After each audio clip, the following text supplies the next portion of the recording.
or this afternoon, depending on where you are.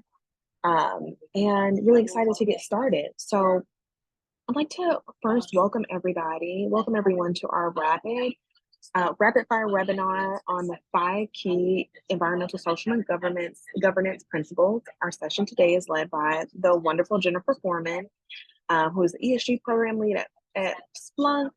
And by the end of this session, you all will should have a clear understanding of 5 principles and some actionable items to take to integrate these principles into your strategy and have improved long-term success. So as an added benefit, you'll hear about at the end of the webinar an ability to take a course with Jennifer to get a certification in ESG, and I'd love for you all to have that.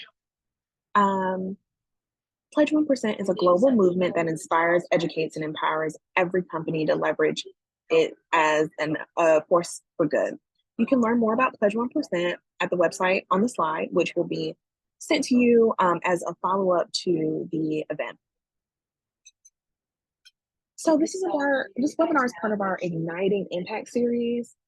It's a dynamic, shorter form webinar designed to be your go-to resource for inspiration, guidance, and actionable items to meet your pledge for good. So these sessions are typically 30 minutes and they're aimed to be quick hits. Our next session will be about building a successful volunteer day.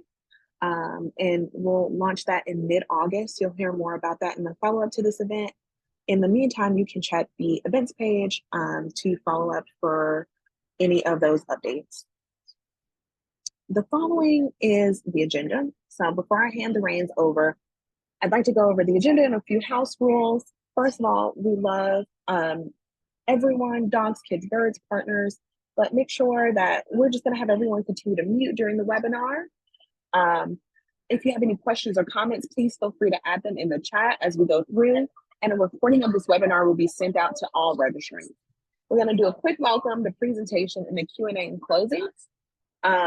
And so any questions and comments will be handled at the end at the Q&A.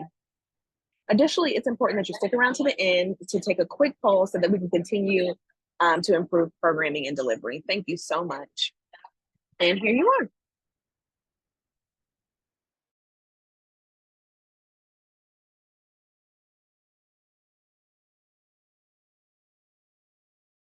And so today we'll have, as we said earlier, Jennifer Foreman, who is the ESG program lead for Splunk and an instructor at the Lee School of Business at the University of Colorado at Boulder. I'll be your host. I'm Brianna Lewis, and Alicia Smith is also VP of Member Impact, is also on the call to help us through Q&A and throughout the session. And I'll turn it over to you, Jennifer. Thank you, Brianna. I am so thrilled to be here because I think Pledge 1% is just such a fantastic organization, bringing us together to do good in easy ways, really. But ESG tends to be a mystery for some of you out there who've been doing social impact for a long time. So we are going to go through this, as Brianna said, really quickly. This is the original title was a lightning round on ESG. I'll start and just tell you a little bit about myself. I have a really deep history in nonprofit, and Colorado Coalition for the Homeless is one of my favorites. That's where I spent a lot of time learning about alleviating poverty through healthcare, housing, etc. I moved over onto the for-profit side through my consulting company, Make More Good. And through that, I did a director of social impact job at PopSockets and started introducing ESG programs and goals there. And then I moved on to Splunk to do ESG reporting. And we were recently acquired by Cisco. So I'm learning about working on ESG at one of the largest companies in the world, which has been really cool. But my heart is very much with the Lead School of Business in Boulder at the University of Colorado, where I do teach a class in ESG strategy, and I love it. So I am excited to be with you here today. If we could go to the next slide. I want to start by talking about what ESG is, because there's a lot of different interpretations out there. And I'm sure you've seen that there's been some negativity over the past couple of years around the acronym itself. But we want to go back to basics here today and explain what we mean under the E, the S, and the G umbrella. So it's a really broad range of topics and issues. And it originally was born out of the financial world to help investors understand non-financial risks. So thinking about investors putting money into a company and wondering, is my money at risk because of the way a company handles any of these E, S, or G issues? So it wasn't so much about all the good things companies were doing, but actually how they were able to become resilient and prove that they could do a good job in these areas. So whether or not your investors believed in climate change was actually irrelevant. If something was heating up or the water level was rising around your offices, you had to have a plan in place to be able to handle that. If there was a data breach that turns out to be a social or a governance issue, data breaches around data privacy. So how are you going to handle that? And how are you ensuring that you have a plan in place? So that's really what we're talking about here with ESG. The politicization from folks that has originated much more in the US about the role of business and whether or not business should have an opinion on some of these issues. But I don't think there's anyone out there who disagrees that these are important issues for businesses to be able to handle within their doors, within their operations. Okay, next slide, please, Brianna. So I'm going to go over 5 key principles, as promised, that create a responsible business. Now, these are ESG principles, but let's talk about them in terms of why you need them to be a responsible business, sometimes called a sustainable business, the things that you would need to be thinking about if you might be in an ESG role, and how potentially social impact could contribute to these types of ESG issues. So we're going to talk about listening and sharing information. We're going to talk about the role of prioritizing people, how to think about environmental stewardship in the long view. What I'd like to say is no funny business when we really think about the G under governance and accountability, what that means, and then keeping up with this absolutely quickly evolving field. Okay, next slide, Brianna. Great. So listening and sharing. When we think about stakeholder engagement, which is again more than just shareholders, now we're expanding out into all stakeholders, we think a lot about this one-way information, how the company reports on what they do, but the listening is just as critical when it comes to ESG. We want to be fully transparent about what we are doing as a company, but there are a lot of rules around listening and learning from your stakeholders about what your key issues are that you need to be concerned about. So that prevents people within the company from making all the decisions about what's important and relevant, but you might have to go outside the company to learn about things like, wow, what would the environmental impact be on my company 5 years from now? I might need an expert on that. What do my employees care about? What do my customers care about? And of course, what do my investors care about? And those become your top material issues that you need to be thinking about. And then the onus is on the company to be very transparent about where they are on those material issues. So that's how they're managing risk. That's how they're going to protect their trust, customer trust, and their reputation among employees and other stakeholders if they are handling these issues well.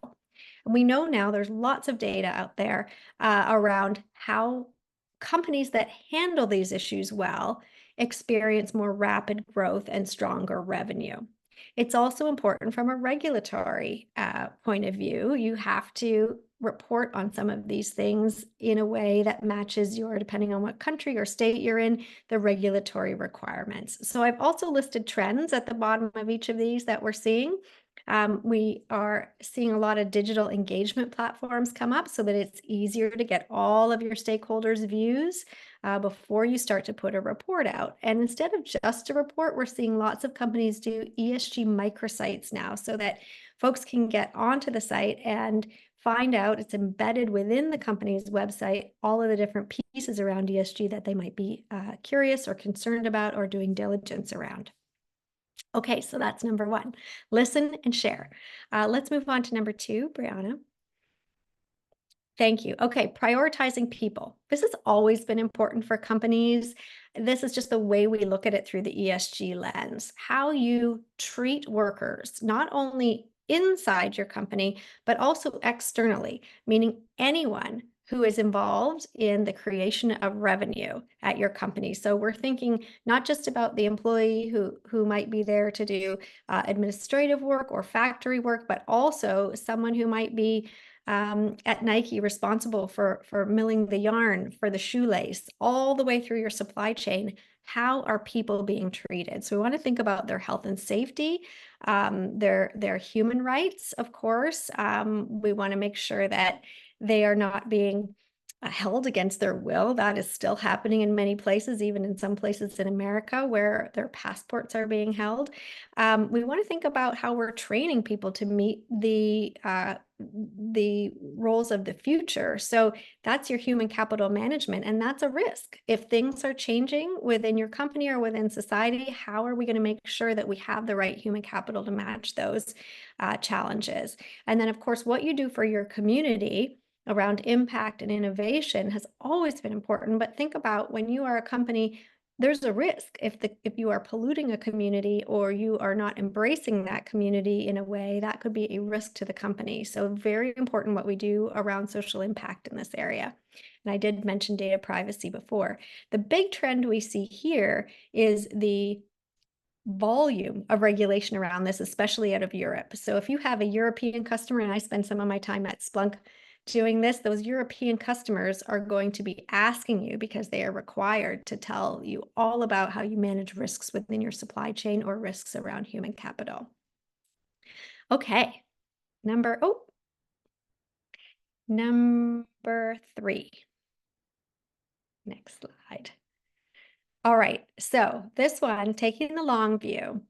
So environmental stewardship, we know that environmental sustainability is important. It's critical to every company now. Stakeholders care about it, employees care about it.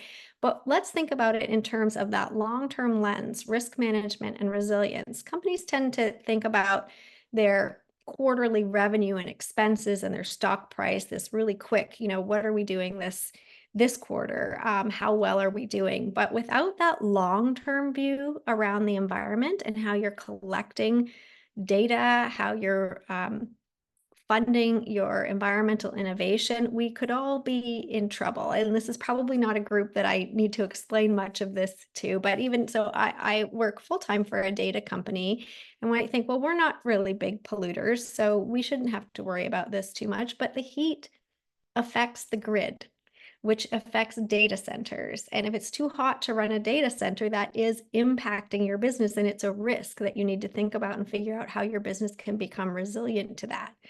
And so all of these, that's just one example. Maybe it's a food company that is absolutely reliant upon water or upon pollinators. And so they're coming together. We're seeing people come together, companies that are generally competitors, because they have these same material issues. So they're coming together to form collectives and try to solve these really long-term challenges in these areas so that they can guarantee the long-term existence of their company. Okay, number three.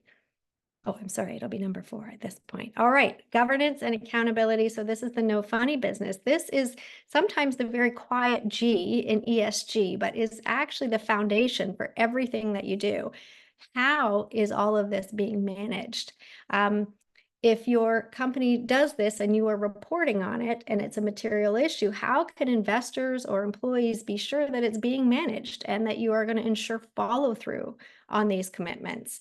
And very similar to financials, you need to explain what's in your books and make sure that you're keeping those books straight, that those numbers represent something real. They've been audited and assured very often from large auditing companies. This same thing is happening around governance and accountability in the ESG world. So we're seeing ESG controllers hired. Actually, I'll get to that on the next slide. But how you manage a lot of that data and your digital governance now is a very important issue. So the trend here definitely, just like every other field, is around AI ethics and governance. How is your company using, especially if you're developing it, but regardless, almost every company is starting to venture into AI. How are you going to ensure that it's used responsibly? Are there standards set for the development and the proliferation of AI through your organization? Okay, next slide, please. And then embracing change, because this is just an evolving field, as we know. And so more and more and more, really, like every single day, there are more reporting regulations being released. This started very strongly in Europe. We saw the trend where European governments were saying, okay, it's too hot. We're very concerned about people. People are not necessarily being treated well throughout supply chains. How can we take a role here with companies to make sure that they're doing this well? And so governments got involved in saying, this is what we want you to report on. And this is how we want you to report. So there's an explosion of jobs in this particular field around reporting, around data collection. And the regulators are having us work with third parties, just like we do with financials, to assure that these numbers are actually what we say they are. So the good news here is, with all of this regulation coming, and it's definitely popping up in states as well. I think California, Washington State, Illinois, New York are the SEC in the United States. The Canadians, the Australians, they're all of the regulations, if you do business in any of these areas, are coming out so that we can look and compare across companies. So again, sometimes investors are their primary people that they are responding to. Investors want to be able to compare the data from company to company.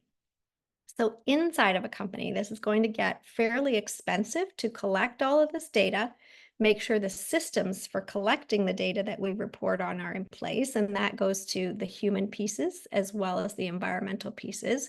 And then how are we actually going to start integrating this into our financials?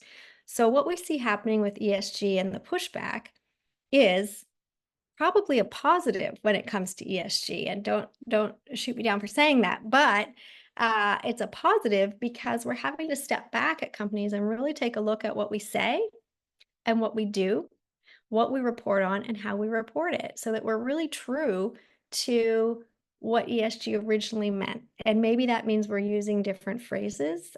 Maybe that means that when we're talking about environment, we're talking about responsible consumption, other types of phrases, but they do fall under that ESG umbrella. So yes, embrace reporting, embrace all of the differences that these countries are asking for by preparing your data and getting it ready now. I want to talk also just for a minute about storytelling. So data is what drives ESG, but bringing it back to something that's human-centered is very important for bringing people along on the journey. So when we talk about regulation and all of this happening, we can't overlook the way we bring it back to things like reducing air pollution is about saving a child from asthma. The human rights in the supply chain is about making sure that there are no children working in that factory, and that maybe we pay women a decent wage, or we empower women there so that their children can go to school. We give them proper breaks. There's a lot of different aspects in this, but bringing it back to that human element of why is also a great way to bring people along on the journey. Okay, so let's go to the next slide if we can.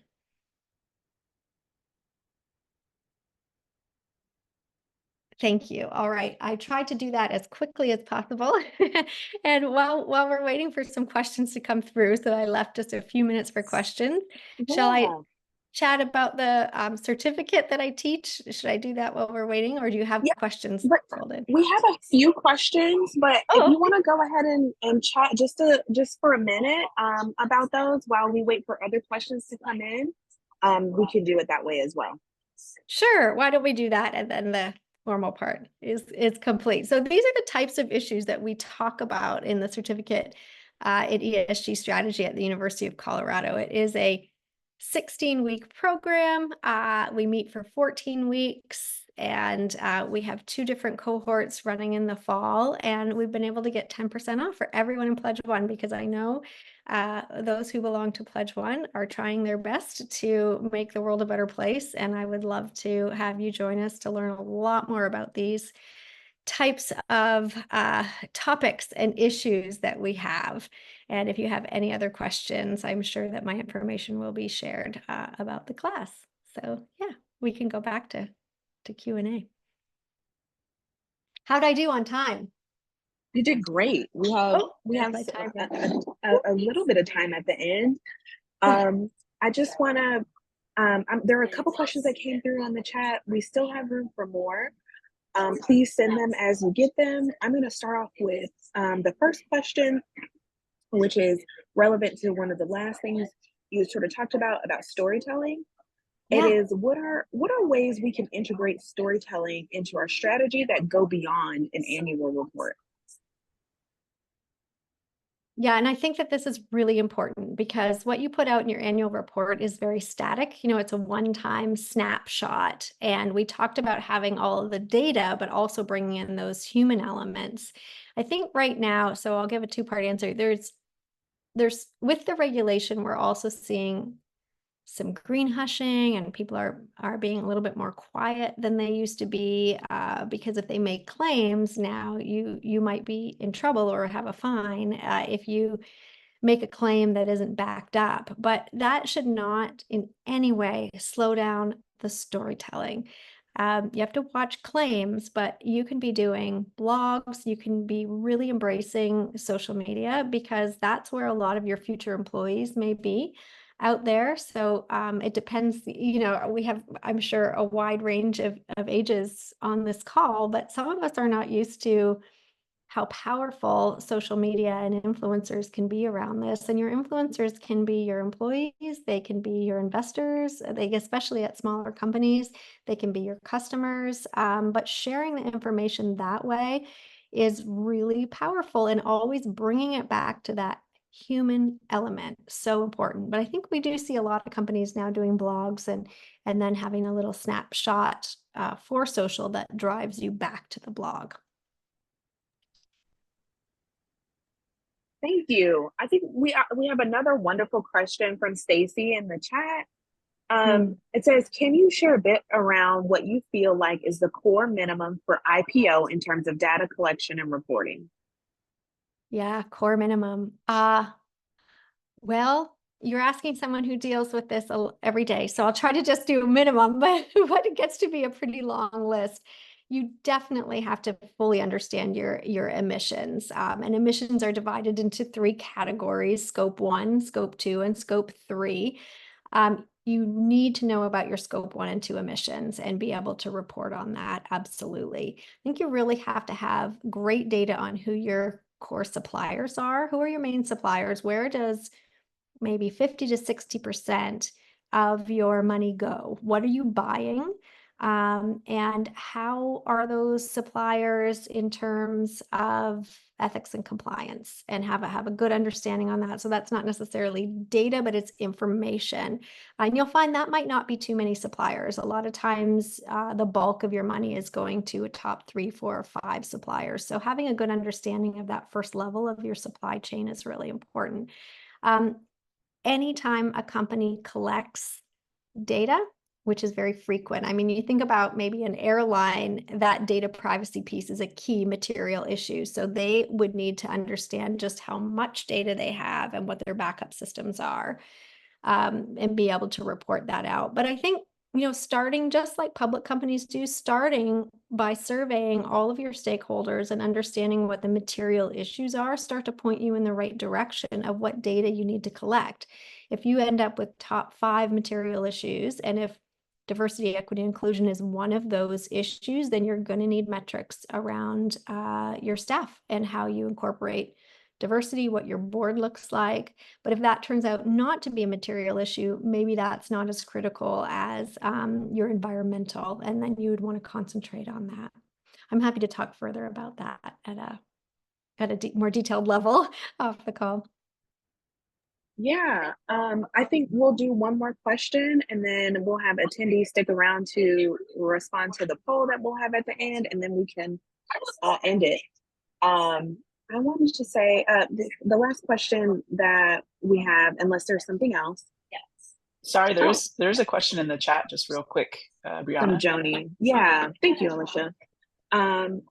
Johnny Roberts says, thank you, Jennifer. Easy to follow and well presented. I agree. I live in Thanks. Florida, and I'm curious to know how you respond to the political climate when terms like ESG, DEI, and climate change are targeted. Great question, Joni. We could have a whole webinar just on this in particular, but I have followed this obviously very, very closely for the last few years. And I think that, and was hoping that we hit key backlash last year. And it's died down a little, but we're seeing even in the last few weeks, some new information come out. This is what I believe is happening. And so this is how I respond to it. The term ESG started to mean so many things to so many people. It was slapped on everything. And so, of course, there was pushback because nobody really knew exactly what it meant. So as we roll back and we look at very particular issues and we break them down into what it really means. So for instance, ESG means responsible business. Okay, nobody's going to argue with responsible business. DE&I might mean a variety of opinions, a really great way to embrace and understand how different markets are operating. When you start to use that language, I find there's so much less pushback, but you have to tie it back to the business. I think that's okay. We are in a position to need to explain that and need to understand that without just saying, well, we have to do it for ESG. Regulations are going to help push that along because it doesn't matter in some ways where you stand politically. If the SEC says you have to do it, then you have to do it. So some of that is helpful. But I believe things are going to get a little quieter because fines might be in place now, but they are still happening. I have not seen a lot of pullback on the actual activities happening at companies. And so talking to your peers, understanding what they're doing and having a good snapshot is also a good way to talk to the C-level about, here's what our competitors are doing. Here's why they might be winning a stronger workforce because they have these programs in place. So I don't know, that was maybe the shortest possible answer I could give to a very big topic. No, that's amazing. And something we've talked about a couple times. Yeah. It's a big one. So now I just wanted to say thank you so much, Jennifer, for being here today. All the attendees, I know that we're coming up on time. If you could stick